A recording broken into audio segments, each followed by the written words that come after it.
Boa tarde, doutor Antônio. Doutor Antônio Carlos, se eu quiser iniciar a sua sustentação, por favor. Agradeço, presidente. Excelentíssima desembargadora presidente, excelentíssimo desembargador relator, na pessoa de quem cumprimento os pares que aqui estão, honrada assessoria deste grupo de câmaras, representante do MP, advogados, estagiários, demais presentes, boa tarde a todos. Na conhecida alegoria da caverna, Platão narra, entre outros aspectos, a estranheza causada naqueles que se encontravam no interior da caverna diante do que lhes era contado por quem conseguiu se libertar e vir do mundo externo, falando de luzes, contando-lhes novas perspectivas. Talvez parte do que falarei cause estranheza, mas preciso que vossas excelências confiem, ou ao menos desconfiem, que a perspectiva que conduziu o acórdão combatido estava prejudicada pelas sombras. A história da presente revisão criminal, cujo julgamento compete a esse grupo de câmaras, em razão de ordem do STJ de correção parcial e decisão da segunda vice-presidência desse tribunal, nasce com denúncia que imputou aos acusados 3 condutas.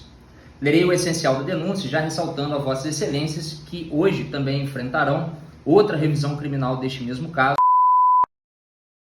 salvo engano, o número 21 da pauta. Destaco então o trecho essencial da denúncia que aponta para 3 imputações. A primeira imputação é que os denunciados, de forma livre e consciente, teriam realizado conduta de traficância relacionada a 2 kg de crack envolvendo o denunciado Fabão. Depois, uma segunda imputação é feita no dia 16.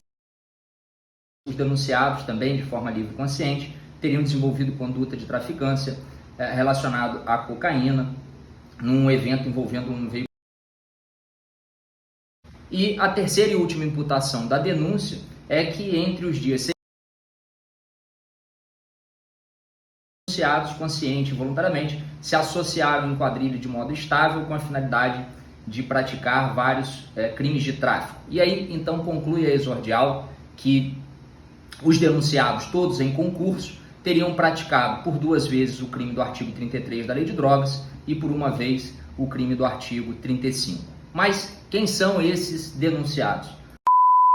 As aspas, então, sobre a denúncia. Mas por que essa menção a esses denunciados? Todos foram condenados a penas superiores a 20 anos. Todos pelas 3 idênticas imputações que destaquei inicialmente. Todos em concurso. Todos, após o trânsito em julgado da condenação, manejaram revisões criminais, julgadas aqui por esse terceiro grupo de câmaras, julgadas, aliás, todas à unanimidade. Portanto, todos foram condenados, transitado em julgado, todos deflagraram revisões, as revisões foram julgadas por esse grupo e nas 3 oportunidades houve absolvição por unanimidade, com fundamento, e esse ponto é importante, no artigo 386, inciso 2, ou seja, não haver prova da existência do fato. Em todos os acórdãos constam as seguintes frases como fundamentos da absolvição. Abro aspas aos votos condutores e abraçados nos acórdãos. As únicas testemunhas presentes durante a instrução, os policiais federais, não conseguem corporificar as condutas atribuídas, quer porque seus depoimentos mais se assemelham a uma crônica jornalista, ou seja, insuficientes para embasar uma condenação, seja porque estiveram calcados em episódio específico. Continuam os votos acolhidos em todas as revisões que mencionei. As escutas realizadas não alcançam o status e a consistência de uma prova judicial, já que a própria interceptação em si não o é, constituindo-se em um mero produto de investigação com vistas a estabelecer uma vertente apuratória, mas imprescindindo da realização da confirmação da ocorrência dos eventos ali mencionados. Seguem ainda os votos. A simples ratificação judicial do teor da gravação está muito longe de comprovar que os episódios ali retratados realmente aconteceram. E aí, o desfecho das 3 revisões é o mesmo.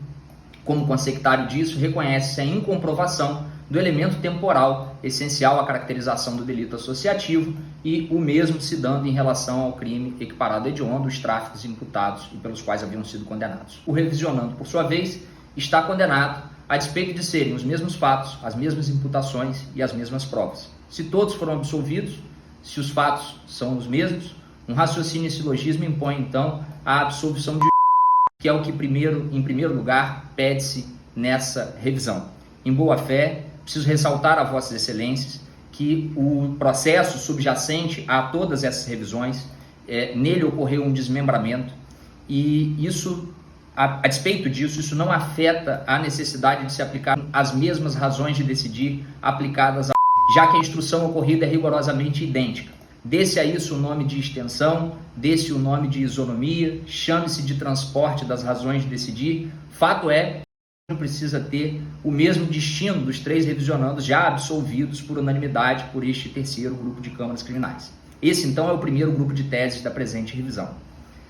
Sem ultrapassar o tempo regimental, e todos aqui presenciamos como a pauta é atribulada, destaco 2 últimas questões submetidas a este grupo por meio dessa revisão. Todas as 2 mirando não mais absolvição, mas mirando cassação. A primeira delas é a seguinte: certidão cartorária obtida pela defesa e e-mails trocados entre as câmaras criminais desta corte demonstram que a 7ª Câmara Criminal, que foi o órgão julgador da apelação, não teve acesso a nada do conteúdo das interceptações telefônicas. Insisto, isso está provado por certidão. Em verdade, excelências, por aparente erro de digitalização, os autos da medida sigilosa de interceptação simplesmente não subiram ao TJ, de modo que a Câmara julgou apelações que discutiam a validade das interceptações, a validade das prorrogações, o conteúdo das conversas, tudo, acreditem, sem ter acesso a nada. Diria Lênio Streck, com a reverência que lhe é peculiar, que teria havido aqui um não julgamento, porque ninguém julga aquilo a que não tem acesso, com todo respeito. Não há como julgar a força das provas, a validade da interceptação, sem poder ler as transcrições, sem poder ouvir os diálogos, sem poder ler as decisões que decretaram ou prorrogaram as interceptações, sob pena de estarmos julgando as sombras na alegoria de Platão. É nulo, portanto, o julgamento, porque violou o duplo grau, o contraditório e o dever de fundamentação. Ninguém fundamenta com base em aquilo que não conhece, ou não tem a oportunidade de conhecer pela ausência de digitalização. Por último, já encerrando, o segundo motivo de cassação é que o voto acolhido pela Câmara Criminal e integrante do acórdão é, com todo respeito, sombra, é, com a máxima vênia, cópia. O ali escrito é reprodução direta das alegações finais do Ministério Público, letra a letra, palavra por palavra, conforme se comprovam nas tabelas comparativas que instruem a revisão criminal. Nessas tabelas, à esquerda consta o texto do voto e à direita o da petição que lhe serviu de fonte. Tudo com a licença, a coragem que Sobral Pinto já destacava, tudo, insisto, cópia. Não houve fundamentação por aliunde, porque não há remissão, não há menção, não há reflexão sobre a fala ministerial, só há cópia pura e simples, conforme insisto, demonstrado nas tabelas. Fecho, então, rogando a Vossas Excelências o que pedi no início, que Vossas Excelências, considerando as absolvições de danos ocorridas por unanimidade, considerando a certidão cartorária que comprova a ausência de digitalização e remessa das interceptações a este tribunal, considerando as tabelas comparativas que demonstram a cópia que inquina o voto vencedor da apelação, peço, como fiz no início, que confiem, ou, se não confiarem, ao menos desconfiem, trazendo luz ao caso de merece, por isso, ser absolvido, ou, no mínimo, merece ver o acórdão cassado para que efetivamente seja submetido a julgamento. É o que pede a defesa, com muito respeito, desejando uma boa tarde a todos os senhores e senhoras. Obrigada, doutor. Porque, basicamente, como já brilhantemente nos trouxe uma visão bastante rica e abrangente o doutor Antônio Carlos, a hipótese é a mesma e nós temos pequenas variações segundo as características do que é identificado como atuação e função de cada um, ou o que tenham as testemunhas, embora com curtas variações, determinado sobre isso. Desembargador Presidente, cumprimento aqui o doutor Antônio Carlos. O doutor Antônio Carlos fez até referência ao Lênio Streck, foi bom, sempre bom, há algum tempo não ouvimos uma referência a um jurista que é polêmico pela própria natureza, mas eu acho que ele é bem profundo nas suas argumentações e até integra a IMEF, mas um grande profissional, enfim, fui aluno dele em mestrado, que eu gosto muito, colega do MP do Rio Grande do Sul. Presidente, eu estou acompanhando integralmente.